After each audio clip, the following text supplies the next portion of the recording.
on Thursday. No, sorry, Wednesday for us. Okay. So we do have the rest of this week, including today, and the beginning of next week to get prepared. And I won't include the content of Lab 1 for the exam, although I will release it this week. But it will be mainly based on assignments 1 to 4. Okay, 1 to 4. And basically, to be more specific, we're going to do GPIO for sure. We're going to do USART, but only up to the level of the assignment 4. Nothing more than that, because today we're going to discuss a bit more with the USART. I won't include all that in this exam, but it will include it in the next exam. Okay? So everything up to assignment 4. Yes? In the exam, I know that we have access to our GitHub repo, which means we have access to our libraries. You have access to your libraries, to all the demos that I push into the in-class demo. Anything that you want to add in advance, you also have access to, as long as you add it to your repository in the organization. So whatever repository you have right now created in the CMP TT organization, if you want to add a folder that says practice, preparation, whatever, you can add as much as you want. Does that include our ICAs that we've coded as well? Everything. Wow. Okay. Thank you. Yeah. It's Okay. just not open book, so you cannot get help from the AI or from Stack Overflow, but anything that you've added and worked in Our own work. Yeah, and if you want to add like a cheat sheet in advance, as long as you put it on the GitHub repo, so I can see it, it's fine. Okay. Okay. Also, there would be, if you want to bring paper resources, also go ahead, by all means, you can bring paper resources. You just won't have access to the open internet. You will have access to the GitHub repos of the organization, as well as my notes and Brightspace, but nothing else, okay? You also have access to these Google Sheets. If you want to look at the pinouts, you have to connect things to the board. Make sure, if you want to make your life easier, maybe bring your analog discovery, if you have one. If not, make sure you are familiar with how to use the oscilloscope. The scope on the on waveforms is not very good. Yeah, it's not very good, so it's better to use this scopes for sure. Yeah, but I don't know how many of you know me enough to actually know already that things that annoy me. For example, when you call me over to check your work and the signal is like this, jumping all over the place. I don't like to see that because there's a trigger that gets adjusted and the signal shows properly. Okay? Also, other things that I don't like is when you, let's pretend that this board here is the size of the screen of the scope, and you show me a signal that is like this. Like, use the entire screen or as much as possible. Don't show me a tiny signal, okay? As long as, yeah, you follow that, we'll be okay, right? When you call me for a checkoff, yeah, make sure the signal is properly. The other thing too is like if we're looking at a signal and we're looking at the pulse width, make sure you have the pulse width measurement already exposed, so I don't have to be counting squares. Okay? Yeah, I guess we'll have time to discuss that in more detail, but that's pretty much going to be it. So GPIO library, so you should be able to set to clear and to toggle a bit, as well as working, as well as reading button presses. I'm not sure if I'm going to ask you to use this guy, to be honest, yet. Maybe not. Maybe I'll ask you just to use the built-in so we can make it easier. But we're going to start working with this guy anyways this week, as well as this guy. None of these will be required for the exam. I mean, not this one. This one, I'm not so sure. If we require more than one button, probably. But if we require only one button, I'm going to try to stay with the built-in so we can make things easier for the exam. Yeah, the point is that we don't want you to be spending so much time connecting things the day of the exam, right? So it should be more about coding and making things work, okay? USART for sure, up to the level of assignment 4. And cycle delays, so you should already have a 1 millisecond delay function as well as an X millisecond delay. And also switch states, for sure. Yeah, if we want to do things only once per press or stuff like that, we should also be able to do that. Okay, we have demos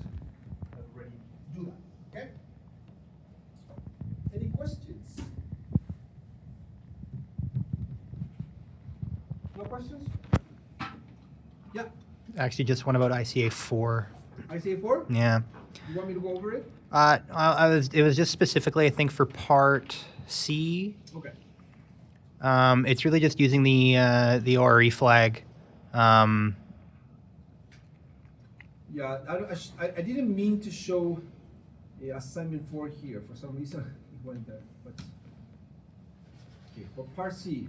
Yeah, it's just for that one specifically, or was it part B? Part A here. Oh, I think I kind of messed up with the That's okay. naming here. Yeah, so the ORE to the user.isr register. So Okay. in that case, we actually also have to make sure, because we've set the flag, it doesn't automatically clear itself. So we'd have to make sure that we're clearing that flag each time that the loop is being executed, right? For which in which paragraph? Let's read through the entire thing. This part, right? Part B, sir. My Part B. apologies. Oh, okay, I Yeah. see. Add functionality to your code so that if a character is received during your main program loop, you show in the debug terminal also. So you show the same character. Basically, whatever you receive, show it on the debug terminal. Mm-hmm.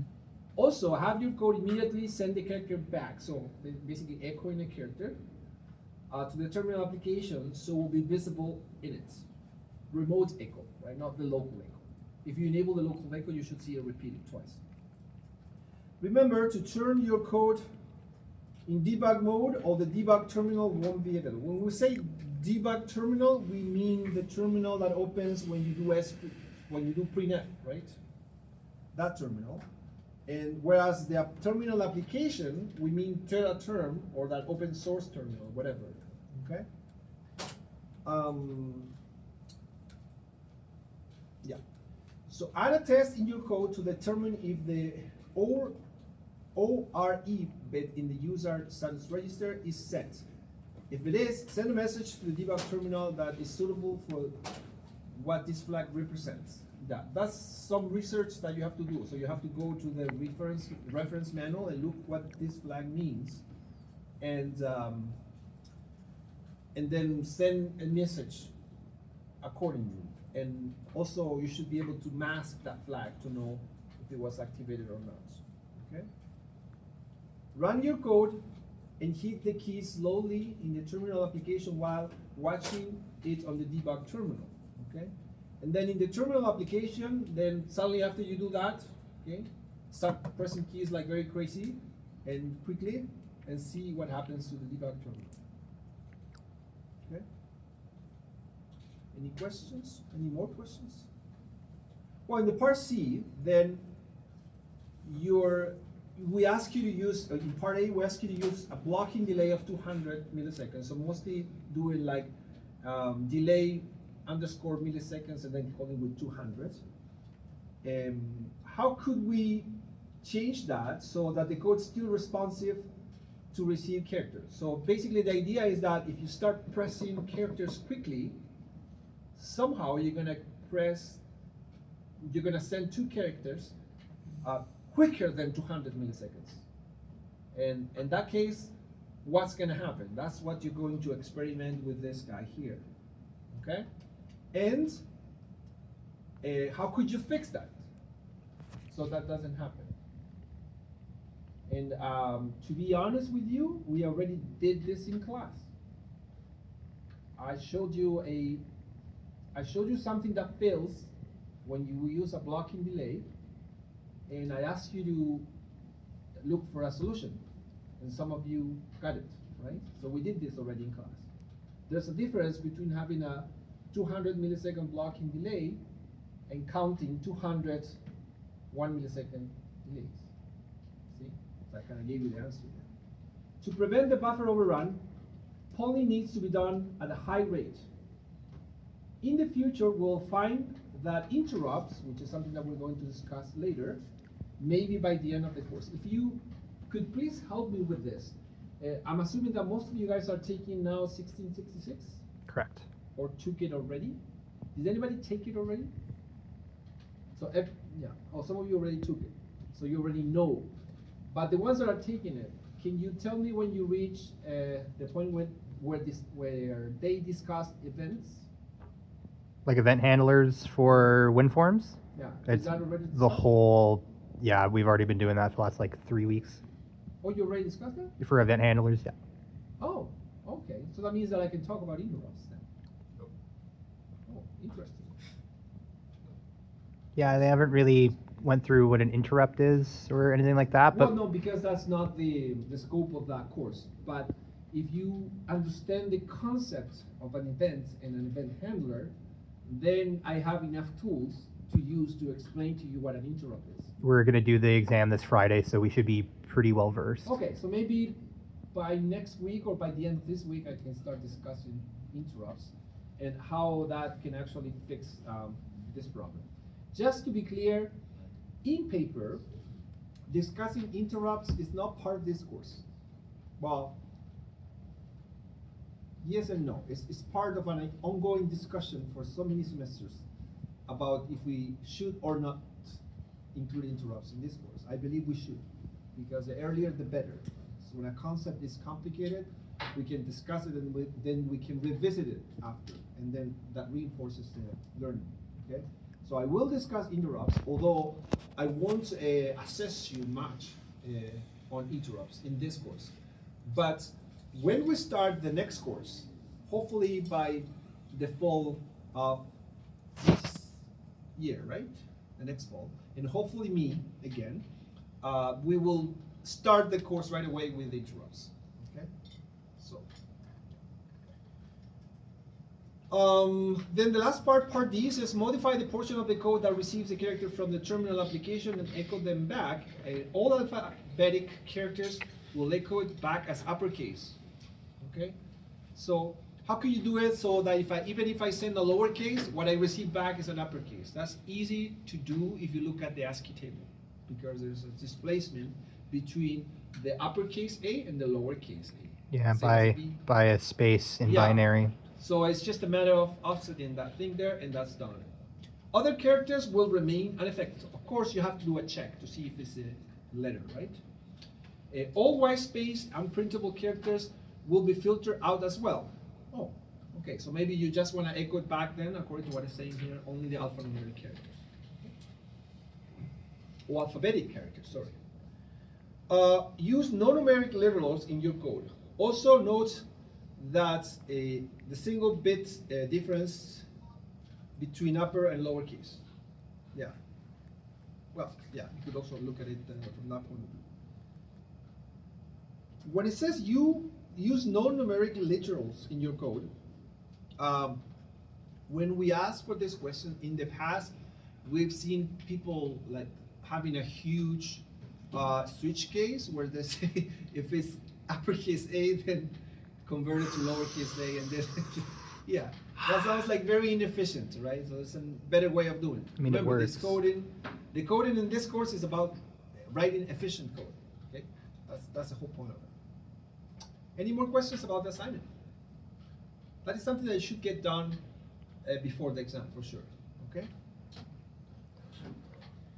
All right. So what we're gonna do now, if there are no more questions, we're going to start talking about something new. Let me just bring up well, I'm going to bring up the last demo that we did, which is, oh my goodness. Yeah, this is the actual demo. The last demo that we did was the receiving message. Okay, so we're going to go over it again just to revisit and to refresh the memory, because we went on a break for an hour.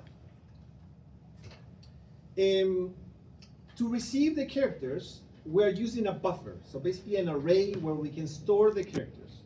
And when we are receiving the characters here, we're checking if the character is an enter key or a \R, or if it's something else. If it's something else, we add it to the buffer. If it's an enter key, we treat it as done, completed, right? And once we do that, we send the message back, because that's what we're doing, right? And then we clear the buffer. And I ask you to research how to do that, right? And I'm assuming everybody did that? Memset. Yeah. So it's basically memset, but in order for this function to call, to work, you need to include a standard input-output library. If you don't include it, then memset won't be recognized although it shows here that it's recognized, which is strange. Before it was not being recognized, now it does recognize it. Interesting. Try running it.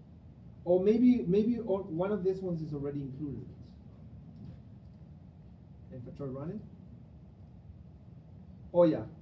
Oh, printf is not working? What the heck? Oh yeah, because the standard input output is not included. Yeah, so I guess it doesn't need that. Oh no, wait a minute. Memset doesn't use that. Memset uses, sorry, I got Maybe your messed up. string. String.h. There we go. If I comment out that one, then memset is not going to be recognized. Let's just check that. Yeah, now memset doesn't exist according to this, right? So memset and memcopy need string.h.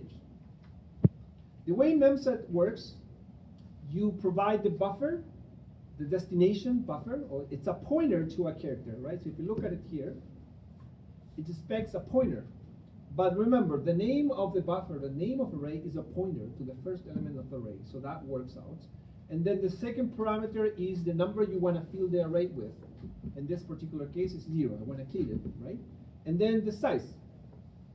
Now, why don't I use the full size of the array, like Rx buffer size? Well, because Rx buffer index actually it's counting how many characters I have on the buffer. So I don't need to clear the entire array if only a portion of it is used. Okay?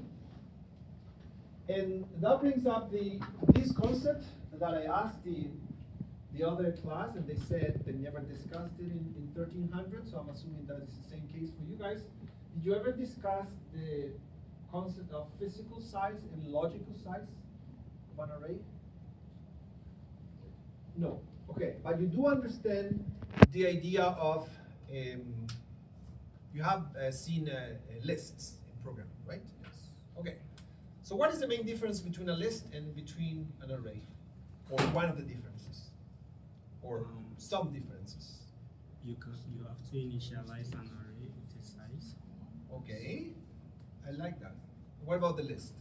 You don't have to. You don't have to specify the size of the list. One's dynamic, one's not. Right. Okay? Think about, I forgot the term in English. What is it when you're a kid and your parents will give you like an amount of money? Allowance. Allowance. Okay, so I forgot the word. Okay, so think about the array as if you get an allowance. So you define the size of the array at the beginning, and that's all you got. Whereas in the list, it's like you go to your mom and ask for $5, and then again and again and again, and keep doing it. Right? Do I have to do chores first? I don't know. It depends, but Everything depends. So I don't know how your parents went about it, but if I were a parent, it would be kind of annoying having someone come to me every day to ask for money. I would rather just give them a chunk for the month, right? Because that's better for planning, right? In here, we have kind of a similar problem. Why don't we use lists in embedded systems? We could implement lists. We'll have to actually code them. But the reason why we don't use lists is because they require the use of dynamic memory. So the list is dynamic. So it grows as it needs. So when you create a list of structs, for example, in C#, every time you want to add an element to the list, you are creating a new instance of that element to be added to the list, right? So when you create a new instance, you're actually asking the system for memory for that new instance. The problem with that is that in embedded systems, you have limited memory. So if for some reason you fall into an infinite loop where you keep asking for memory, then eventually your program is gonna run out of memory, okay? So, which is why we use arrays. It is better to use arrays because we allocate the memory at the beginning and we know right away if it's going to fail or not. In fact, who remembers how much RAM we have on this micro? How much available RAM we have? RAM memory. It's very small. It's kilobytes. I thought it was 32 kilobytes, but it's actually surprisingly more than that. 64. It's more than that. 128. It's a little bit more than that. 256. Yeah, well, no, it's not that much. It'd be like 192 We or go 198 here, or something. We go to the data sheet, okay, to the micro data sheet. And it says here that this micro has 412 kilobytes of flash and 144 kilobytes of RAM. 144 is an interesting number. Yeah. So let's say I want to go crazy and I say I'm going to create an array of 200,000 bytes. Why not? This is 2 million, right? 200,000. Just crazy. What do you think is going to happen? 200,000 bytes. Can it happen or not? It's going to do some weird stuff, man. Yeah, well, it doesn't have that much memory. If I declare it like this, remember, this is the size, this is declared inside here, so this is using RAM memory because it's not a constant, right? So it doesn't have that much memory. If I try to run this, it's interesting though that I tried this with the other class, and when I compiled, it did compile, and it doesn't show actually the proper memory here, which is a bit of a mistake. See, you cannot trust that number because it's not showing the true use of RAM. But when I try to run it, It's going to overflow immediately. then it jumps into this hard fault handler. And whenever you see this hard fault, means something really bad. Okay, in simple terms. So that the reason why it jumped there is because either you jumped into a wrong location in memory or you ran out of memory. Now if I go back and I go crazy, but not that crazy enough, let's say 100,000, that should still work because the micro has 144 kilobytes. Let's try. Well, It's still a ridiculous amount of RAM. some of that would be hardware parity, though, so you can Yeah. only use up to 128. Yeah, but I can still run it. See? It doesn't crash now. And why is this relevant? Well, it's always better. I'm going to put this number back to what it should be, realistically. It's always better to crash the program at the beginning than when it's running, isn't it? Because if you are, let's say, with programming some sort of microcontroller, you're controlling the wings of an airplane, you don't want that to crash when it's running, right? You want it up front, so you know right away, so that the plane doesn't take off because there's a failure, right? Or something like that. So that's why this is so relevant. That's why we don't use dynamic memory allocation. So then we use this. We come up with an array that is large enough for what we need, and then we're always going to use less than that. So the total size that we allocated at the beginning is going to be our physical size. And the amount that we use, which is always going to be less than that, is going to be our logical size. And why is it called logical? Because we have to keep track of it in some sort of index variable. And that is exactly what we're doing here. That is why we're using this RX buffer index. And when we add an element, we check that this RX buffer index is not greater than the actual physical size. Because if we add something beyond the size of the array, then we're going to overflow it and we're going to cause a catastrophe. Okay? So that is already handled there. Any questions about that? Yeah? So it sounds like when we're actually doing this, we want to make sure that we're doing resource allocation planning as we're coding, just to make sure that it sticks within the parameters of what we're working with. Yeah, yeah. And to be honest, it's not that we can entirely ban, or we should entirely ban dynamic memory allocation, but if we do any dynamic memory allocation, it should be done at the beginning. Let's say if I want to create a list, okay, but let's decide up front how many elements is going to be the maximum size of the list, and allocate them right away at the beginning, right? So, and that's the way we want to do it. All right, so we are here receiving characters and adding to the buffer, and when we receive a character return, we consider the transmission completed, and then we send it back. Then we're also checking for the button press, so we're leaving that there, okay? Yeah, and that was the last demo. So what I did now for this case, for today, I created a second demo based on that one, but I removed some of the stuff that wasn't needed. Let's just open that one. I just gotta change the name of this guy. Oh.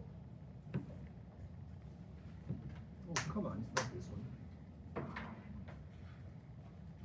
Yeah, I should change the name to demo 18.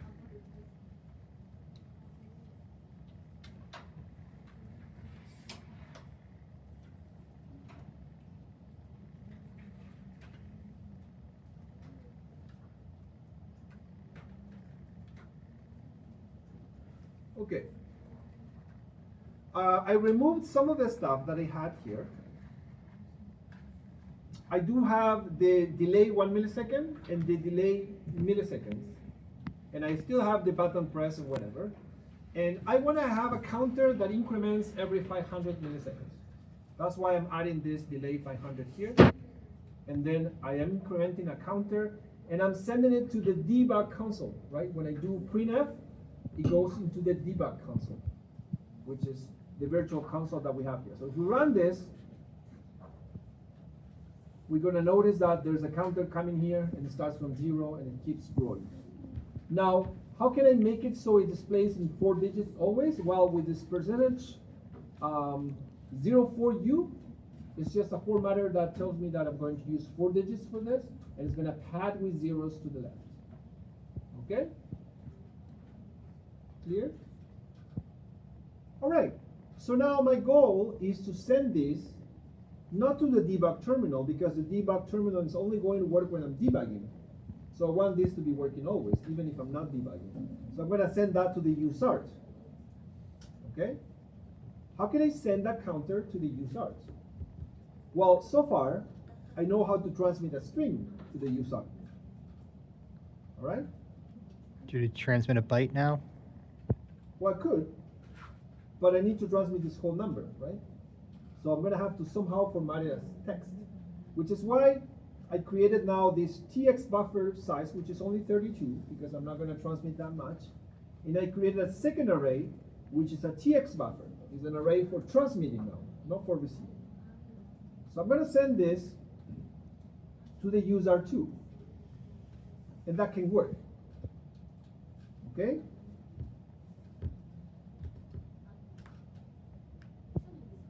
Send to user2.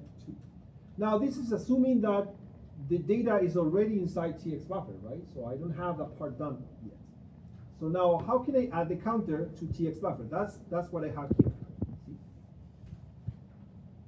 Any ideas how can I do that? How can I have this counter that is being tracked in the counter variable and convert it into text and put it into the TX buffer? It's going to be some like pointer magic or something.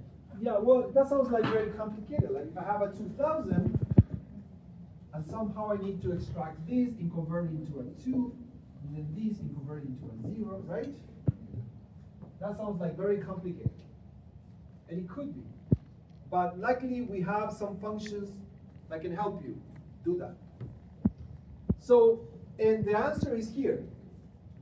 This one is how we print something into the console.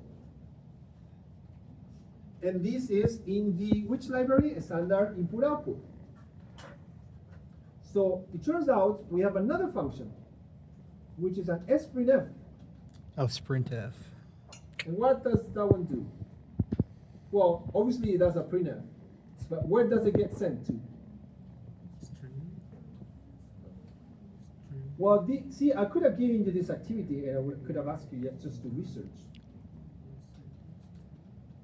Oh, it's dereferencing the sprintf character. is a function in C, C++, and other languages like PHP or Perl. Perl is like an old language, very old. That formats data such as integers, floats, and strings, and stores the resulting string into a character buffer instead of printing. What a great explanation for it. Like, I don't need any more than this, right? It's super clear. So I'm going to use the same syntax that I used here, but instead of sending it to the debug console, I'm going to send it to a character buffer array. And that's actually the first parameter that goes in here. The first one is a pointer to character, so that's, well, the second one is the format, right? The first parameter is just basically the buffer, right? So I'm going to put it into TX buffer. The second parameter is the format specifier, so I guess I'm going to do exactly the same thing. Done. And the third parameter is the actual number. Done. All right? Now, I'm not going to do counter plus plus because counter plus plus is already incremented here. So otherwise it will get incremented twice.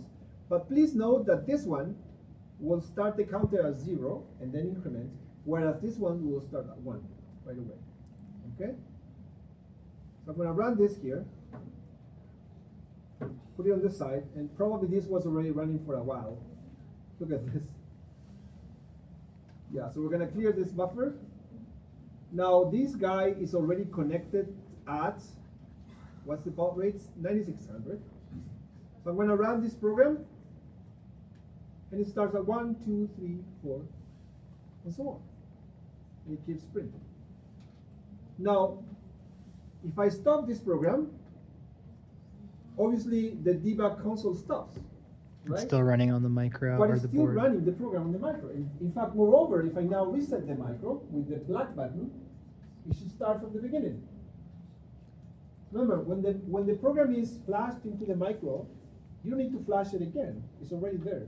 It's non-volatile memory, so it will run the program every time you restart it. Okay? That's the beautiful thing about it.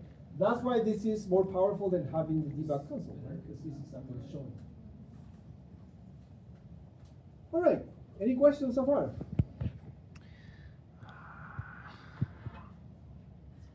Well, does anybody see anything missing here in the code? Yep. Well, I'm actually curious with the printf, sprintf. So if we're incrementing just on that printf, I'm just wondering how counter in the sprintf is. Incremented? Yeah, just well, like cause conceptually. this post increment that I do here is equivalent to adding a new line here and incremented counter plus plus. I'm just wondering how it's being passed, I guess, more so than. Because when I do counter plus plus, the way the post increment works is just increments and it saves into the same variable. So the counter gets updated here. Oh, and then you just essentially call counter in sprintf. Oh, Yeah. I see. Now, if I wanted both to start at 0, and then I will have to add another line here and increment it separately, but I just wanted to do it on the same line, just to make it look more fancy, you know? Like C style, where you can do like 3, 4 things on the same line, right? And then it's hard to read. Yeah, you make it obfuscate the crap out of it, protect your salary. Yeah, Yeah. great question. Any other questions?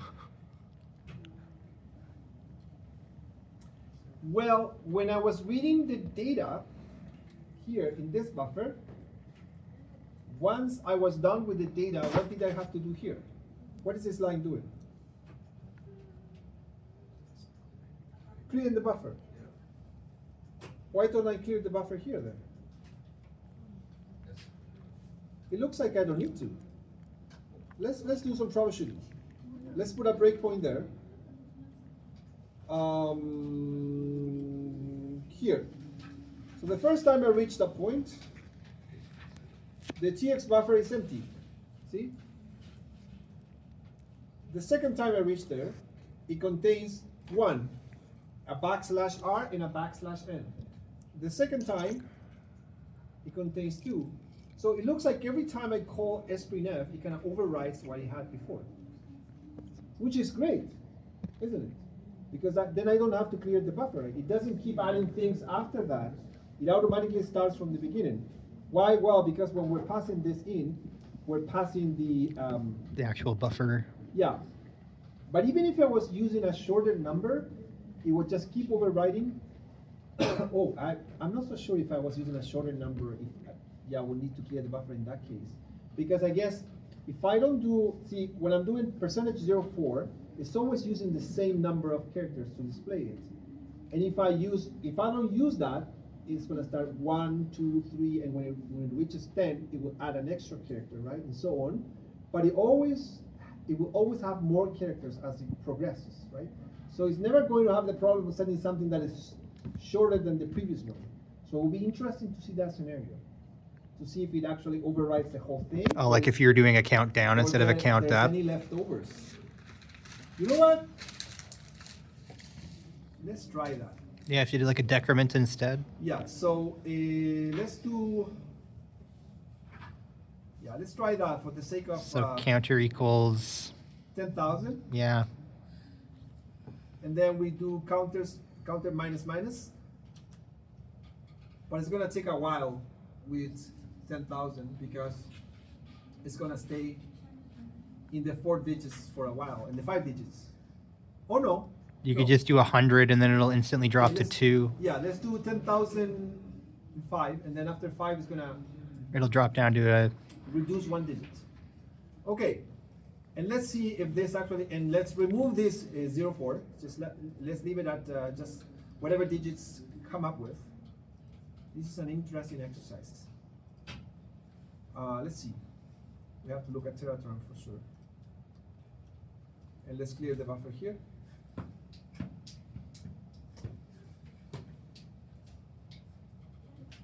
Okay. Yeah, no, it does erase the next one. See? It did. Now, is that just Teraterm doing that? No, I think it's the SPNF. We can actually add a breakpoint after. I think the SPNF is smart enough that it overrides the entire buffer. Let's just put it here. Yeah, see, in fact, we can start it from the beginning again. So it first has 0, then it has 10,004, 10,003, 10,002, 1, then 0, and then it reduces 1 digit. Okay. Yeah, I guess when you're doing the printf, what it does is just adds the null character at the end. Oh, but it could be the case. It could be the case that it's just adding 1 null character at the end and it's overriding the previous digits. But then what if it's 2 digits? Then we won't know. Well, we can try that in a different scenario. I guess the good news is that if we keep decrementing the counter, it will keep overriding. So it looks like we don't need to do a buffer clear. But then maybe if we were decrementing by 100, maybe. So it's safer to use to clear the buffer than it's more like a just in case. Let's do something here. Or maybe that's from an older version of C. I don't know. 10,200. And let's do decrements of 100. So that way you will decrement multiple digits, not just the one. So counter minus 100. Yeah. Mm. We're gonna go for a break in just a moment. There. Could you not do that within sprintf or within printf even? To do this, I cannot. I can only decrement post increment or post decrement by 1. Let's just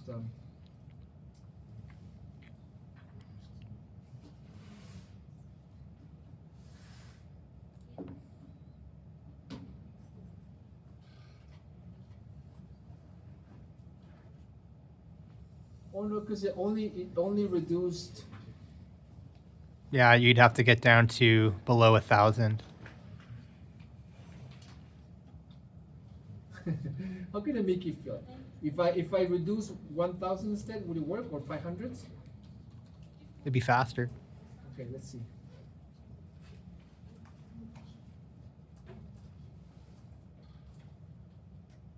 I'm trying to prove the point here to see if I really need to clear the buffer or not.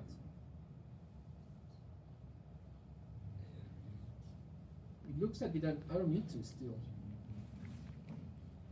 No. Oh, What happened then? you had a rollover. memory rollover. Yeah, and it's an So then it went up. unsigned So then it keeps- went right up to 65, Yeah. 236. That makes sense. Okay. Anyways, I think we had enough of this.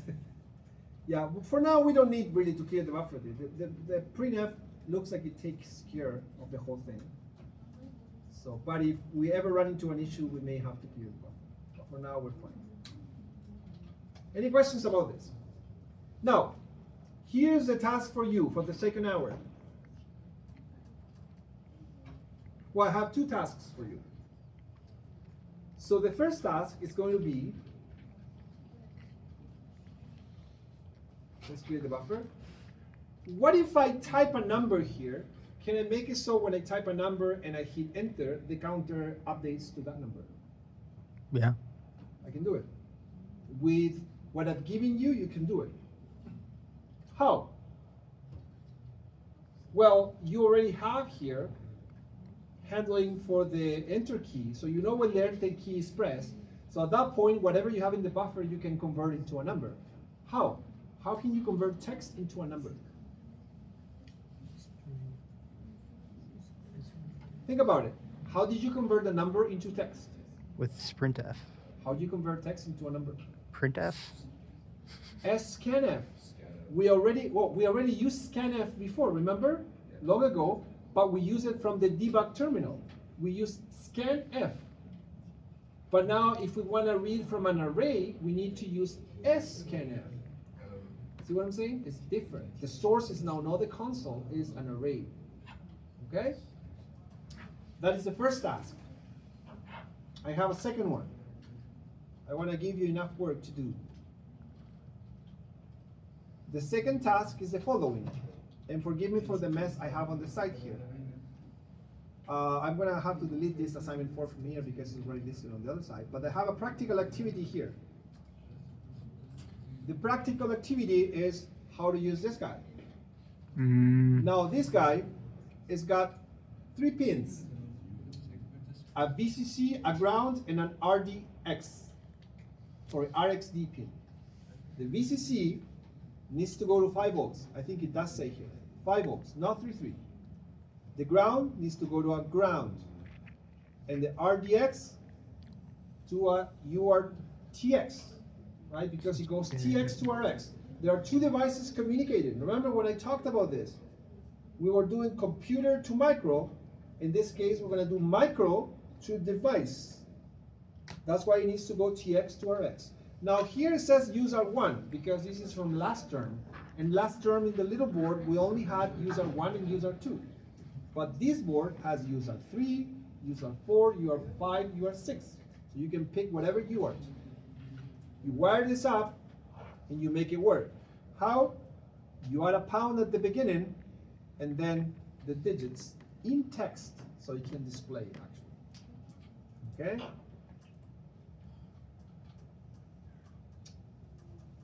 So what I want you to do is this demo that I gave you, being able to update the counter from the terminal, but the other thing is I want you to display the counter also here and update accordingly.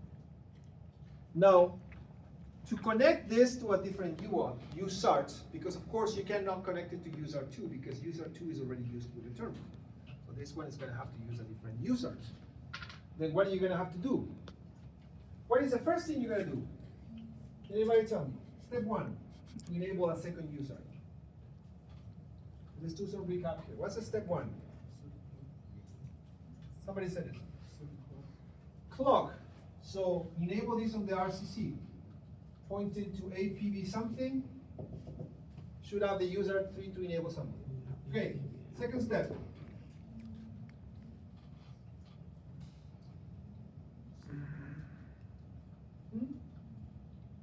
I cannot hear. What is the second step? After you enable the USART in the clock, you connected it to the clock, what do you need to do now to use it? Alternate function. Alternate function. Excellent. Alternate function. And then after that, well, you use step 3, you use our library, right? To enable the user accordingly. This guy needs to be 9600 as well.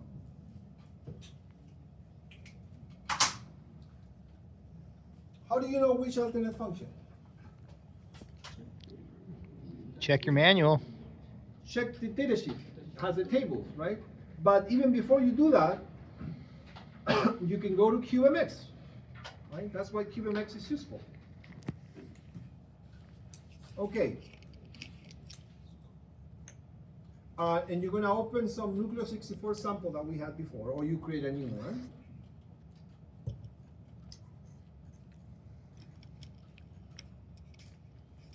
And then you go here to connectivity.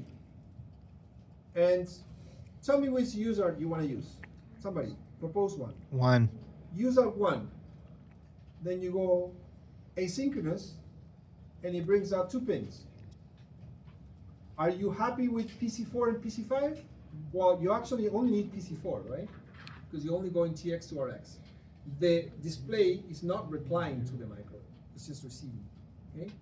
Now, if you don't like PC4, well, you can hold control and click here, and it gives you a couple more alternatives, PA9 or PB6.